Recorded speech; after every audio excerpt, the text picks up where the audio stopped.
Halo Sobat Joker, kembali lagi bersama saya Jelas Joker yang akan mereview beberapa saham swing trade yang termasuk list di mana saham Sobat Joker trader dan juga bagaimana potensi ISG ke depannya dikala minggu besok kemungkinan masih akan tergerus kembali. Sebelumnya jika teman-teman tertarik dengan ulasan saham yang saya lakukan, bisa like, komen, dan subscribe channel YouTube ini atau juga bisa bergabung di grup Telegram dan lini masa Stockbit yang linknya saya sudah sediakan di deskripsi video ini.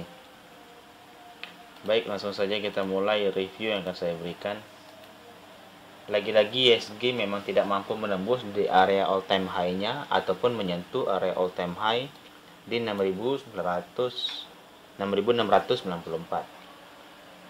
Membentuk area close hari ini di 6.633. Jika kita melihat posisi candle ini masih cukup membingungkan karena belum membentuk pola shooting star yang dimana salah satu pertanda akan melakukan retrace atau koreksi, yaitu single candle biasanya adalah shooting star. Jika memang akan terjadi koreksi, kemungkinan besar dia akan menguji area supply di 6.511. Kalau kita lihat dari MACD dan RSI masih cukup uptrend ya. Jadi saya pikir posisinya masih cukup bagus di indeks selama dia bertahan di area 6.511 sampai 6.484. Baik, saham pertama yang akan saya review adalah saham BBCA yang baru saja melakukan stock split. Di sini dia close minus 1,29 ya. Dengan posisi low tadi di 7.450. Di sini ada area demand gap di 7.400 sampai 7.325 yang merupakan area break ya. Area break pola bearish channelnya. Dan kemungkinan besar ini akan ditutup ya. Bagi teman-teman yang tertarik untuk saham BBCA dan belum memiliki saham BBCA, bisa mempertimbangkan di area tersebut untuk lakukan entry.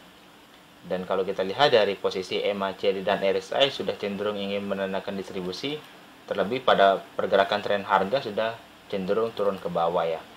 Jadi saya pikir momentum untuk mengambil buy on weakness di saham BBCA di area range kuning masih cukup besar. Selanjutnya saya akan update saham BBRI. Saham BBRI saya sudah keluar ya teman-teman, dan keluar hari ini di posisi di taking profit kedua di area 4.350. Selama area 430 ini tidak mampu ditembus, saya pikir momentumnya akan meretest di area 4.210 sampai 4.170 lagi. Jika dia retest dan kemungkinan cukup kuat, potensinya bisa lanjut ya mencapai area 4.700. Dan kalau kita lihat MACD dan RSI cenderung masih bullish, namun dari sisi akumulasi sudah mengalami pelemahan. Jadi saya pikir momentum BBRI yang mungkin akan melakukan koreksi, kesempatannya masih cukup ada. Lalu kita akan update saham satu umat, saham agro, tutup dengan high yang sama terjadi di 13 Oktober yaitu di 2010. Namun kabar bagusnya dia mampu melewati area supply di 1995 sampai 1920. Dia akan meretest kembali area 2100 sebagai area minor supply dan sempat membentuk area base di sana. Bagi teman-teman yang tertarik bisa mempertimbangkan sell on trend di area tersebut jika tidak mampu menyentuh area 2100 atau breakout dengan cukup kuat. Dari MACD dan RSI cenderung ingin menandakan bullish ya. Dari sisi akumulasi sudah cukup bagus. Jadi saya pikir momentum untuk pergerakan agro kedepannya masih sangat kuat. Lalu kita akan lanjut ke saham MTEK. MTEK updating ya, dia tidak mampu bertahan melewati area minor supply di 1660 sampai 1630 dengan membentuk candle inverted hammer ya yang cukup riskan. Jika minggu depan dia mampu membuat base sedemikian rupa, maka potensi bisa mencapai area 1880 sampai 1835 karena jika dia membentuk base maka potensi demand sini masih cukup kuat. Kalau kita lihat dari MACD dan RSI sudah cenderung menandakan bullish ya. Jadi saya pikir momentum untuk MTEK melanjutkan trennya masih cukup kuat. Lalu ada saham MLPL, di sini posisinya membentuk base di range harga 406 sampai 342. Bagi teman-teman yang tertarik untuk saham MLPL bisa mempertimbangkan area tersebut untuk entry dengan target pertama ada area gap ya, dua area gap di range 516 dan range di 480. Melihat dari MACD dan RSI masih cenderung distribusi, namun dari sisi distribusinya sudah mengalami pelemahan. Jadi saya pikir MLPL layak kita pantau untuk akum selanjutnya. Lalu kita akan updating saham batubara ya. Di sini membentuk candle doji dengan double doji dengan ikutan kemarin ya. Dia tidak mampu melewati area minor supply di 1925. Masih ada area demand gap ya yang belum sampai ditutup. Kemungkinan besar jika kita lihat dari potensi RSI dan MACD itu sendiri, posisi koreksi masih cukup besar berpeluang. Bagi teman-teman yang belum entry bisa mempertimbangkan area range 1595 sampai 1570 untuk melakukan buy on weakness. Selanjutnya ada saham PTBA. PTBA juga di sini memiliki posisi yang sama, sudah dead cross ya, menandakan distribusi sudah akan dimulai, potensi penurunan bisa mencapai area 2550. Bagi teman-teman yang tertarik untuk saham PTBA bisa mempertimbangkan area tersebut untuk entry. Selanjutnya ada saham ITMG. Salah satu saham induk batubara ini juga sudah menandakan ingin distribusi ya. Posisi RSI juga cenderung sudah menurun ke bawah dan MACD sebentar lagi akan dead cross.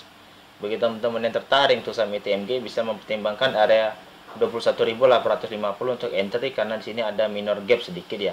Dan ketika dia menembus area breakout dari trendline supportnya atau trendline resisten pada fase downtrend dari tahun 2017 lalu, saya pikir retest sebagai alasan untuk melihat posisi kuat atau tidaknya saham ITMG ini masih cukup bagus ya. Bagi teman-teman yang tertarik bisa mempertimbangkan area 21.000 ini untuk entry. Selanjutnya ada saham Indi. Saham Indika Energi ini juga membentuk posisi yang hampir sama. Hampir semua batubara sudah menandakan titik jenuh dalam proses pembeliannya dan ingin memulai fase distribusi atau koreksi sehat.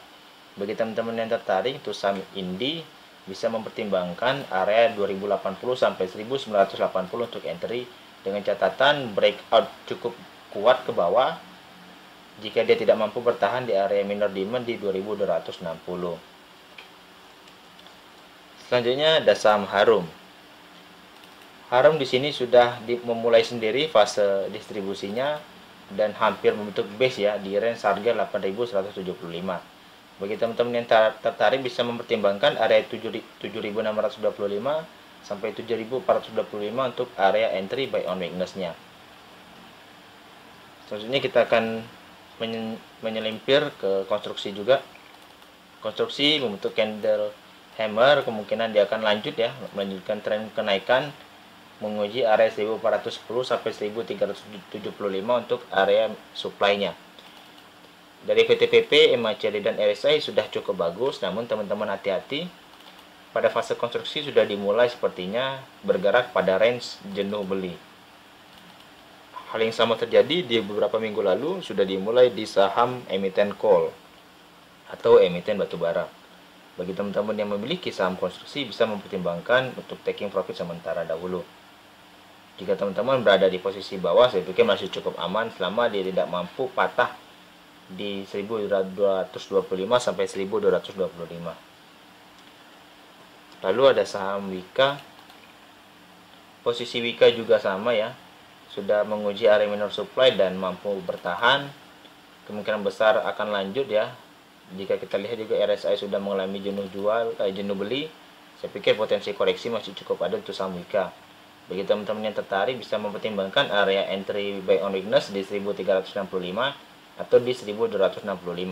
Posisi upside area taking profit pertama di 1525 dan taking profit kedua di 1620. Selanjutnya ada saham Waskita. Waskita di sini membentuk candle koreksi ya, tidak mampu melewati area supply-nya di 1065 sampai 1035. Posisinya sudah ingin memulai fase distribusi sendiri dengan volume akumulasi sudah mengalami pelemahan secara MACD. Dan kalau kita lihat dari volume akumulasi yang sudah mengalami pelemahan, potensi penurunan saya pikir bisa mencapai 995 sampai 925. Bagi teman-teman yang tertarik untuk saham kita bisa mempertimbangkan area 955 ini untuk area entry-nya. Taking profit bisa mencapai di 1065 sampai 1035 dengan area break bullish ada 2 titik di 1080 dan 1140 dengan target optimal itu di 1345. Lalu ada saham Adikarya. Posisi Adikarya cukup bagus ya, dia sudah retest dan membentuk base. Saya pikir akan rally yang menuju area 1485. Namun kalau kita lihat dari EMA, CRE dan RSI sudah cenderung sangat bullish. Posisinya kalau kita melihat ada minor supply di sini, selama dia terjaga di atas ini saya pikir masih sangat menarik untuk saham Adikarya dan memang pas bergerak di range area tersebut ya dengan membentuk base kecil. Jika dia mampu breakout ke atas maka potensi untuk buy on weakness bergerak di range harga di 1990 sampai 1165 jika teman-teman masih belum memiliki saham Adikarya dan ingin entry. Jika ada koreksi teman-teman bisa mengambil kesempatan untuk entry ya. Yang terakhir yaitu adalah Bank Aladin. Untuk review saham swing trade ini, Bank Aladin saya pikir akan membentuk pola bullish divergent ya secara RSI, namun masih belum valid ya. Maka perlu dipastikan dengan candle hijau berikutnya. Jika dia mampu melewati high candle hari Kamis lalu di 2450, saya pikir potensinya cukup besar untuk saham Bank Aladin. Selama dia tidak jebol di area 2190, masih sangat menarik untuk saham Bank Aladin. Kenapa? Jika dia mampu jebol, maka potensi bisa mencapai area 1180 sampai 1070 saya pikir.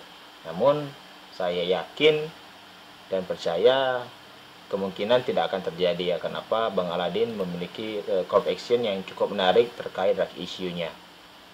Jadi, potensi untuk Bank Aladin reversal menuju ke atas kembali masih cukup besar. Sekian dulu dengan ulasan saham yang saya lakukan terkait emiten swing trade untuk sobat Joker Trader. Jika teman-teman tertarik, bisa like, comment, dan subscribe channel YouTube ini, atau juga bisa bergabung di grup Telegram dan lini masa Stockbit yang linknya saya sudah sediakan di deskripsi video ini. Saya ucapkan terima kasih.